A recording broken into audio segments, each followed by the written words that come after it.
प्यारे भाइयों, आप लोगों को बोले थे कि जैसे अगली टॉपिक को लेकर के आएंगे बहुत जल्द, वैसे ही 1 से 2 दिन के अंदर आप लोगों को अगली टॉपिक प्रारंभ कर रहे हैं, जिस टॉपिक का नाम है प्रस्तर युग या आदिम मानव। आदिम मानव तो ये क्या होता है? तो विभिन्न विद्वानों का यह मत है कि आज से लगभग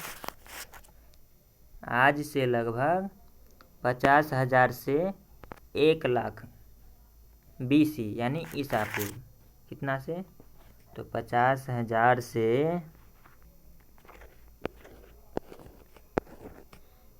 1,00,000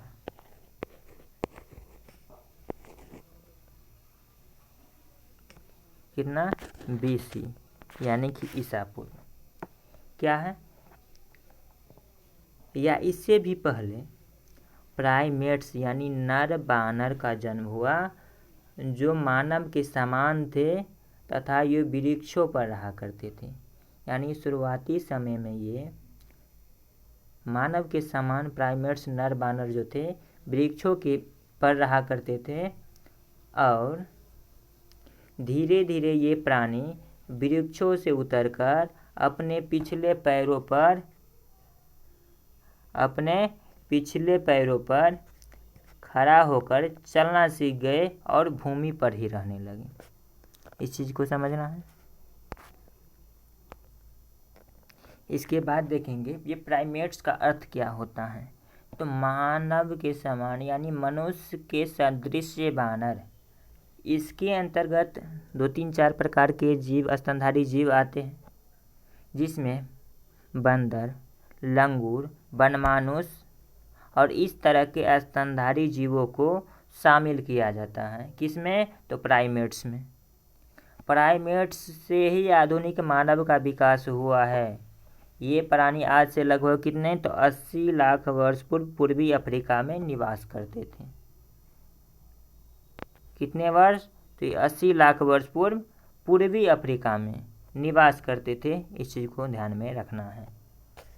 इसके बाद कुछ तथ्यों के आधार पर कहा जा सकता है, कुछ तथ्यों के आधार पर इसलिए कह सकते हैं कि महाराष्ट्र के बोरी नामक स्थान पर नए तथ्यों के विश्लेषण से अब मानव की उत्पत्ति की भारतीय उपमहाद्वीप में लगभग कितने? तो 14 लाख वर्ष पूर्व मानी जाती है। यानी महाराष्ट्र के बोरी नामक स्थान पर कुछ तथ्य जो मिला है उसको विश्लेषण किया है। विश्लेषण करने का मतलब समीक्षा किया कि आखिरकार ये कितने वर्ष पुराना है, और उस समीक्षा के आधार पर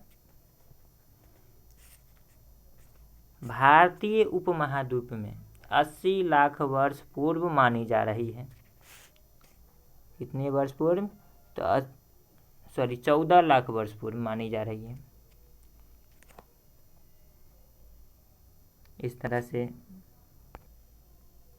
इस तरह से अगर देखेंगे